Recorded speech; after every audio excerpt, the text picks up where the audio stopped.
Taki and I are back at Mammal Lake Park. Can you believe it? I can.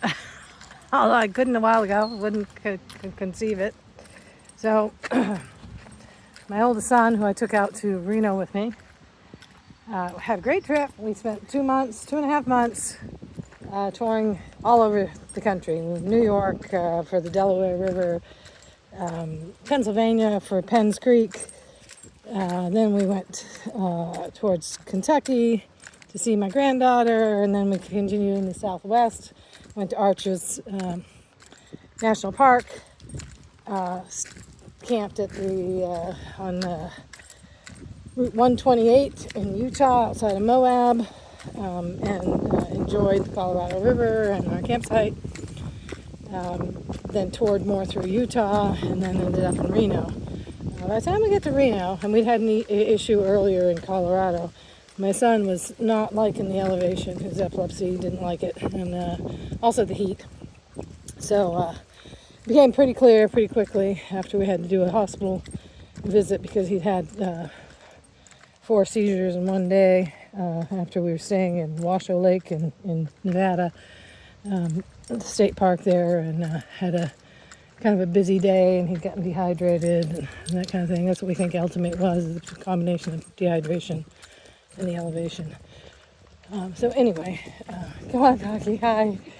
So we decided that instead of putting him on a train, which was the plan for him to come back on the train and for me to stay there, I decided that I couldn't put him on the train comfortably because it was 4 days, and sleeping up in a coach, even if I'd bought him business class, it wouldn't have been adequate for him to sleep and get his rest, and no one there with him in case he had seizures. So I decided to bring him home. He wanted to come back to Maine. I was hoping the whole trip that he would want to stay with me and hang out with me and do some traveling and ultimately settle around Reno, which I was going to go over to California thinking the elevation, get over the hill and get down to the elevation.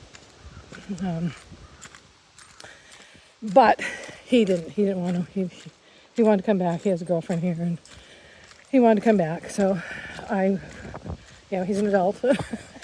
So I honored his wishes. My plan coming back after I decided that part was that I was going to tour around Maine for the summer, and then start heading south and west again for myself. And I'm not sure that's going to happen either. We got all the way to Maine, into Bangor, Maine, crossing the bridge from Brewer to Bangor, and the axle on the trailer broke. We hit a big bump, and it was a little too much for the trailer, and the U-bolt broke, and we were immobilized. My cousin came to my rescue, and we hauled the trailer over to his place of business, warehouse that he owns, and he's going to work on it. He said this weekend. I said, "Do you really want to do that on the weekend?" He said, "I don't have nothing else to do." So he's going to fool with the trailer and see if we can't get the axle back on and get it functioning, because it was going to be my little gypsy mobile. I haven't even slept a night in it. It was Joel's struggle bus, is what he dubbed it, because we kept having problems with the doors and rain and all sorts of things. But at any rate, I think that it's just not sturdy enough to go over the road, especially some of the places we went. Shiprock blew one of the doors off. We went to Shiprock, and coming out, we hit a big bump, and it broke the hinges on one of the doors, and we screwed that together, and then someplace else that repair didn't hold because the bin inside smashed against the door, the door that we fixed, and pulled some screws out. So anyway, it was indeed a struggle bus to get around. So I think that if I get it to be my little gypsy wagon for Maine, that may be as far as it goes with it, and I'll, at that point, maybe get rid of it, and also maybe get rid of the truck. get something else. A van would probably be the ideal thing for me. And or keep the truck when we get a decent cap. That wouldn't be bad either. I just need some place to sleep in the elements. I prefer to have some place to cook under the out of the elements. But and that's what I was hoping the gypsy van would, or the gypsy wagon would solve. But like I said, now I'm not. I think I took all its life in one trip. We went probably 4,000 miles west, and then another 3,200-ish. Oh, actually, was it 3,200, 3,600? Can't remember. Back east here, back to Maine. So it's, like I said, I probably used up all its life in one fell swoop, which is ridiculous because it was about $2,000 all told. Started as a utility trailer. Come on, actually it was $2,500 if I count what I put it into it to make the little cabin, the little camper. That was about $500-600, and then I bought it for about $1,700, and then I got another extra tire for it. Trying to be prudent and make sure if I had a flat, I could replace it. And didn't think I'd have to buy a whole new axle. Actually, the axle is not broken. Actually. It's just the U-bolt, and that's a $19 part, so that can get fixed, but it just kind of gives me a lesson of let's not go too far. Let's keep that as a Maine gypsy wagon only, where I can get help more readily. So there, that's it. That's our update, and Taki is just thrilled. We came into the county down in Holton, and a little before that she started looking around intently. Her eyes are getting bigger and bigger the closer we came. After we started up the road from Holton, she pretty much knew where we were.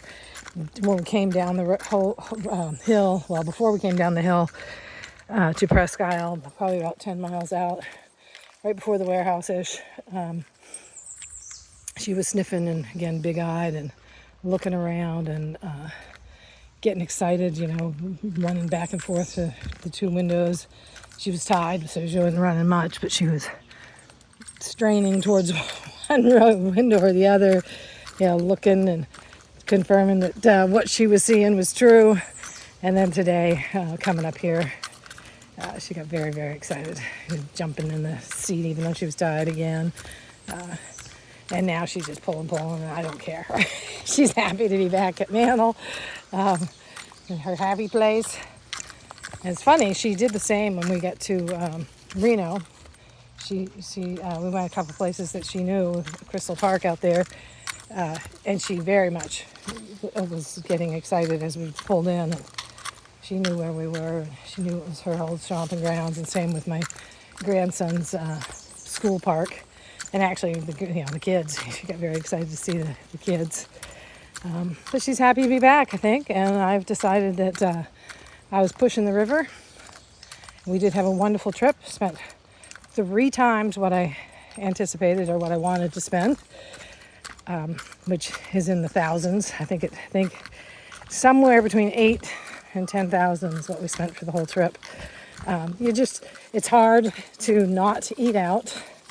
When you're doing that traveling, if it had been a little bit different pace, and if my son, of course he wanted to eat out all the time. He didn't want to do a lot of cooking, and with the cooler and the heat, it was hard to keep food and cook, and so we ran through the ice and everything. We did get a break on the gas going out, but once we got out there, the gas was very expensive. So anyway, we just burnt through way more money than I wanted to. Like I said, double or definitely double, and probably triple. I haven't calculated it all out. But yeah, I'm kind of in shell shock with how much I spent. Luckily I had it. Luckily I still have a cushion. I can get everything repaired that I need. I've got some credit card. I put some stuff on credit card that I'll have to pay off, which I'll pay off this month. And then I'll take a look and see if I need to get back to work. I'm thinking maybe I do. So we'll see. I had, like I said, I had a number that I didn't want to go below, and I went well below it. So we'll have to figure that, and to recover that with just my income, I'm going to have to, well, I'm going to make Joel recover some of it too, because it was his deal as well. I don't think I want to go up there, Taki. It's kind of wicky, yucky, and so far we've missed the dogs. One thing that happened, and I meant to video all the time, and I just didn't. None. So this is your first video, and you're right back in Maine. So sorry, but I'm going to get pictures. I have some of my own, but mostly my son Joel took pictures, and I'm going to get some of his, and I'm going to make a video with pictures, because we just saw some amazing things, and we both grew emotionally and psychologically and spiritually, I think. We talked about it. He definitely feels he grew. He gained some capabilities he didn't know he had. He thought he didn't have because of his brain injury, and he proved to himself and to me that he was more capable than what we supposed. So that was really beneficial. And Taki's just said, I'm capable of chasing little squirrels. Yeah, she's happy.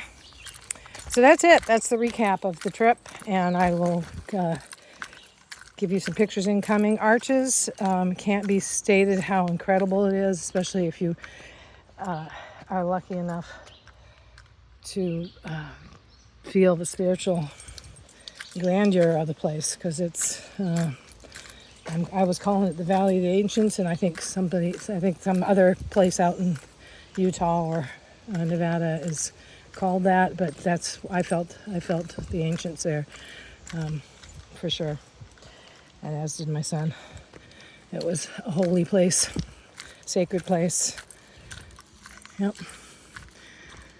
So anyway, Moab not so much. Moab was very commercial. I was a little disappointed with that, but I understand too. It was all commercial, geared to the outdoors. So it's not a sleepy little town. It's a big bustling outdoor center. So anyway, stay tuned. I will get some photos up and, put them to music or something, make a nice video of places we went.